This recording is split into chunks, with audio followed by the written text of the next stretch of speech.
So people know, friend of the show, Lauren Ashcraft, her show is Biting Commentary.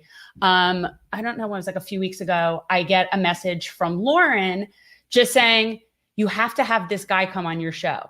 And I'm like, all right, we're going to have him come on. Like, and at this point, I don't even know who it is, what it's about. Don't really care, because if Lauren says I have to have somebody on the show, then I got to have them on the show. So Lauren and Jen definitely formed a little bit of a sisterhood type honestly, situation. This could have been somebody coming on giving me like cooking tips. Like, I didn't know. She's like, you got to have this guy on the show. So then I did. That's where your mind goes. I always go to food. Well, her show is Biting Commentary. There's food involved. Oh, I thought you said hooking her show is called Biting Commentary. Yeah, I know. I don't know why I thought I heard that word. So, I was like, okay, so I looked it up, and the gentleman's name is Dylan Brown, and he is in fact not a chef. Well, I mean, maybe he is, but that wasn't the point of him as a guest. So he is a disability advocate, and that's always something that I feel gets overlooked. It seems to get overlooked a lot in terms of when we're talking about, like, civil rights, civil liberties, and whatnot. No, there's no question that it is a very big part of the equation. And without further ado, we are very happy to bring into the studio Dylan Brown. Welcome to Generational Change. Hi, thanks for having me. Absolutely, it's our pleasure. So the floor is yours. Please introduce yourself, and obviously what your circumstances are and what you're fighting for. So, like they said, my name is Dylan Brown. I recently started an organization focusing on disability rights, specifically in regards to the economy. There are a lot of organizations working on other disabilities rights, accessibility, equality in certain areas, but not many working in the economy. There are a few, but sorry. Obviously you can see I'm in a wheelchair. And I, even just getting this job, I've faced a lot of barriers in terms of verifying income, dealing with Medicaid, because Medicaid is everything. If you don't have Medicaid, you don't have state-funded programs. And if you don't have state-funded programs, I don't have the aid supports that literally dress and feed me. So that's sort of the area I wanted to target, is that specific interaction, because there's no viable alternative. With Social Security, if you're making enough that you don't need the money, well, it's not as critical because you're making more, but there's no alternative for public health care. There's no. Right. Something that, and I've mentioned this often because one of my favorite YouTube shows is called Squirmy and Grubs, and it's this interabled couple, and it's just their life. And sometimes it's not even that really interesting, but I've learned a lot about things that I never would have given a second thought to that are huge for someone else. And I understand what you're talking about in terms of like the financial aspect, but there are so many ways that I never even considered that people who are disabled have such a struggle. And this is post the ADA. I mean, the Americans with Disability Act was in 1990, I believe. And I feel like it's like a Band-Aid, but if you would talk about some of the stuff that is still like, that you would think is a struggle that probably most people don't even give a second thought to. Yeah, the ADA was a huge step forward. It was really the only legislation at the time that even began to address it. But I mean, just basic things like not having a door wide enough for a wheelchair to go through. Basic things that people don't think about. Your healthcare following you with jobs, sure, but with public healthcare, your job is important for public healthcare, very important, but it's more the income. If you make too much, by the requirements of Social Security, you are no longer considered disabled. Social Security defines disabled as unable to contribute substantially to the economy due to a physical, mental, or behavioral impairment.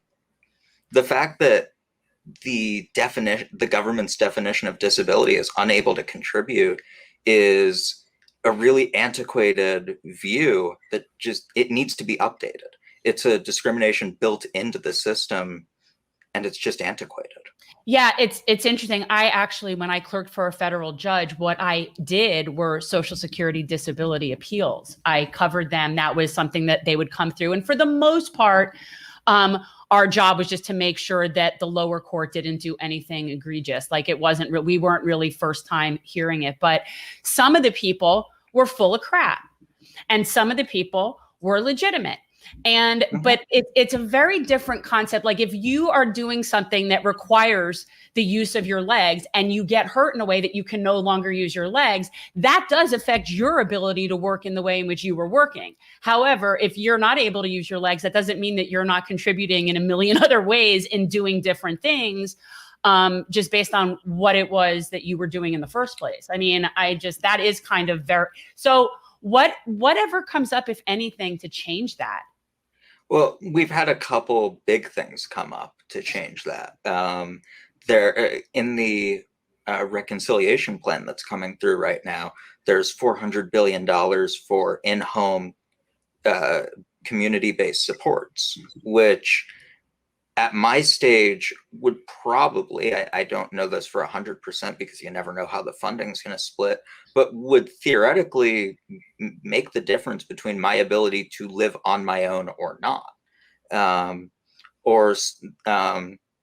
There was a bill introduced, I believe, by Representative Bowman to revamp Social Security, increase the benefits, increase the gaps, or increase the limits on it, because I'm only allowed on Social Security to have $2,000 in my bank account at any one time.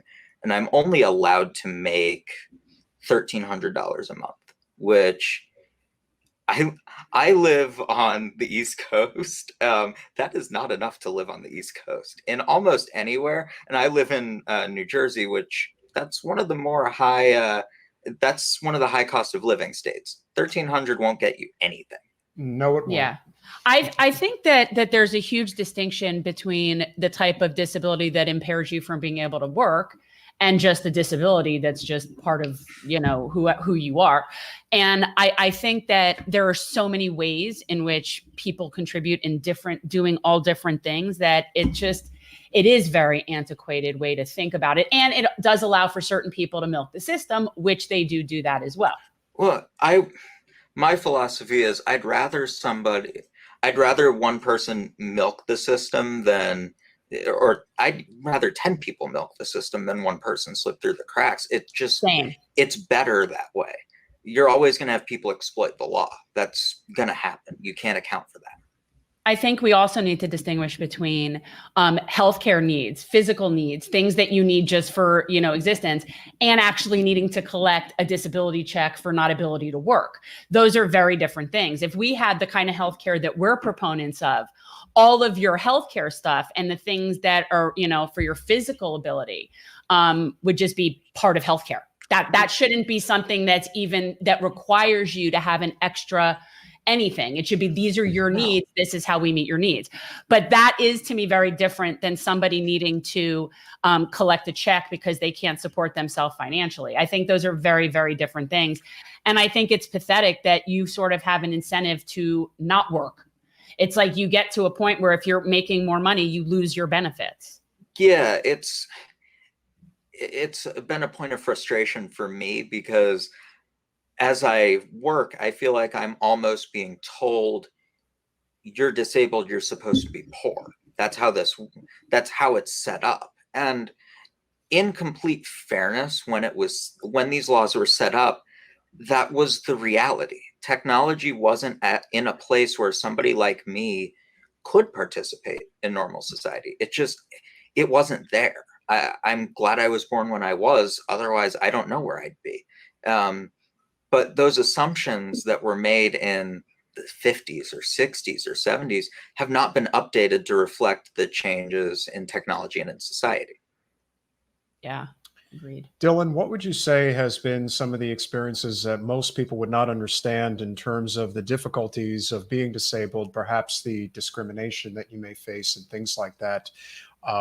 We're a very selfish society, partially because that's what's been ingrained in us, partially because it's just the nature of the way the system has, kind of collapsed on itself in many ways. But as advocates for universal health care, we advocate for everybody to have the ability to live a dignified life. But I really do think that there is it's not discussed enough what it means to not be able to have the ability to function the way that we would function on a daily basis and could take that for granted. What are some of the experiences that you've gone through that you would obviously like to see change and that we could be advocates for along with you? Well, there are a lot of, to hone in on the specific issue that I'm advocating for, there are a lot of sort of different areas of discrimination I faced, well-meaning, sometimes outright hostile other times, but I don't think anybody has ever, other than somebody who's disabled, I don't think anybody has ever had to say, I can't apply for this job because I would make too much money. I can't take this job if I can't make that much money, or I'd lose my healthcare and I'd basically have to go to an institution, which luckily are being banned in most states, or group homes, which maybe should be looked at for either reforms or maybe even being banned themselves. It's just, we say we want an inclusive community where the disabled can live independently, but we never back that rhetoric up, ever. And I don't know. We never back it up. I think that really is a great transition into what we feel is the unifying issue of our time, which is corporate special interest money in our political system. People view people who are disabled as you suggested, not beneficial to the economy. The way we see it, healthcare, education, and corrections should not have a profit motive. And when you are able to have non-corporate representation who will fight on behalf of those who they claim to be fighting for without any strings attached, that's when you really grow a lot of that momentum in terms of being able to have policy put forward, because we are still faced with, unfortunately, a very daunting task of trying to unwind decades and decades of the corporatocracy that now dominates our political sphere. Being in New Jersey, which is my home state, I don't know too much in the way of what the disability laws are, but there are some up-and-comers that are running for office, and I have no doubt that if they knew that this is something that needs more attention, that they would be advocating for. Where in New Jersey are you based? I am down in, I've spent most of my life in Camden County. I'm still mostly in Camden County, but I went to school in Gloucester. Okay, cool. So you're a South Jersey guy, and I certainly, I'm from Central Jersey. It does exist. No, it doesn't. See what I mean? I can't win this. I can't win this argument. I say Monmouth County Central, but that's me. I do think that there's more of these conversations that need to happen, and we kind of get pigeonholed into, the broad conversation about Medicare for all, the Green New Deal, things like that. But this is the type of issue that is significant, and it occurs to me that part of the problem is it's not profitable. It's not profitable for people to have to retrofit things. It's not profitable for companies to have to change the way they do things or have to accommodate people that have special needs. And it might even be costly to do so. And so, this is just one more way in which you see that corporatocracy, because if doing things for disabled populations was profitable, we'd be seeing it left and right. So, that's what it appears to me. Yeah, no, I think that is a significant factor, because nobody, I know a lot of very conservative people because of where I live, but none of them would say that disabled people shouldn't get the healthcare they need.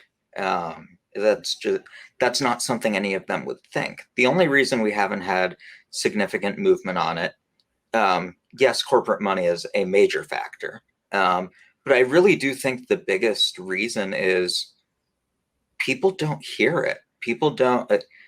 It is hard to put yourself in my shoes, for instance. It's a completely alien experience for most people. And politicians, because of the corporate interests and how they have to raise all their money, they're already insulated from normal people, from working people, and they're even further insulated from the disabled community because we're a very quiet, kind of silent subset in a lot of ways. Yeah, it is. It's definitely an underlooked community. It also makes it extremely frustrating that you have a congressional representative in North Carolina, as well as one of the 3 or 4 most powerful governors in the country, who happen to also live their lives in a wheelchair.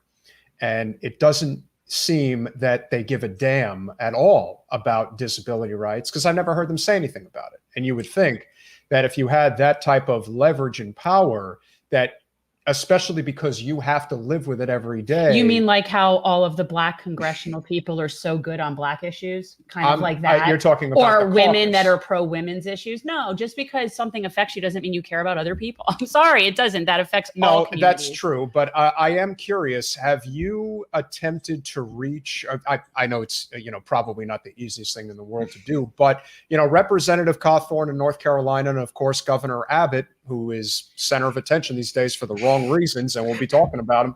Right. But they are too disabled, and yet Greg Abbott's in a wheelchair? You didn't know that? Since when? Where have you been?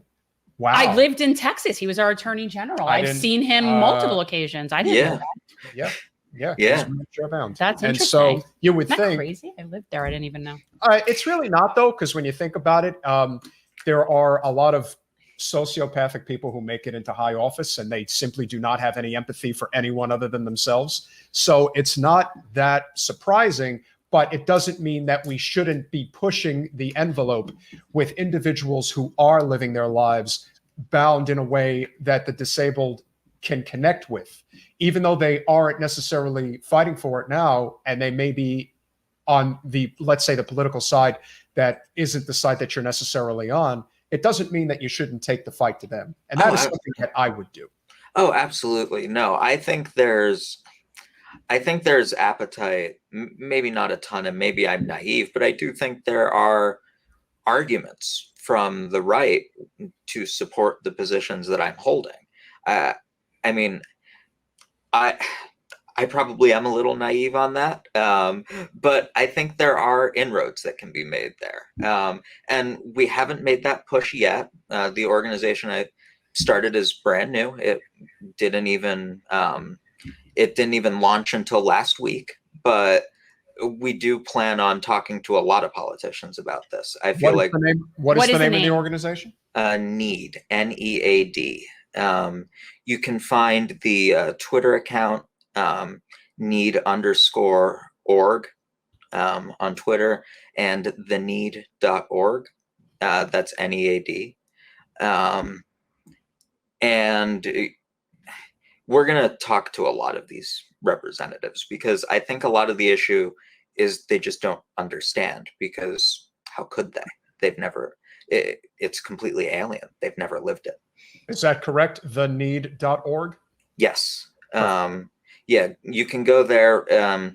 You can sign up for the email list. I would encourage everyone to follow us on Twitter at Nead_org. There will be a lot more updates in the future, but we are still just getting started. What does that stand for? I mean, I think advancement disabilities, something. What is that? What's Nead? Network for the Economic Advancement of the Disabled. See, I got advancement and disabled. Okay. Well, yes, okay. Well done. And to me, I should have thought economic, but I was thinking the E was education, like educating about, I don't know. You did a good job, counselor. Dylan, we really appreciate you coming on the Wait, podcast. but before you go, I have to ask you, what are the things that are around you that kind of look like antenna? Oh, Those are just switches on my wheelchair. One to open the door to my house, one to tilt the chair back, and one to turn it on and off, and then one that doesn't do anything. Okay, because they do kind of look like antenna. They do. It was so nice to meet you, and I really appreciate it. It's really been a pleasure, Dylan, and we will be making a clip of this to share on social media. Yeah. So we really appreciate you coming on this evening, and we appreciate your courage as well. It means a lot, and we're happy to help any way that we can. Thank you. I appreciate you guys having me on. I hope we can do it again in the future once I have more news. Absolutely, for sure. All right, thank you. You too. Bye. Thanks for watching.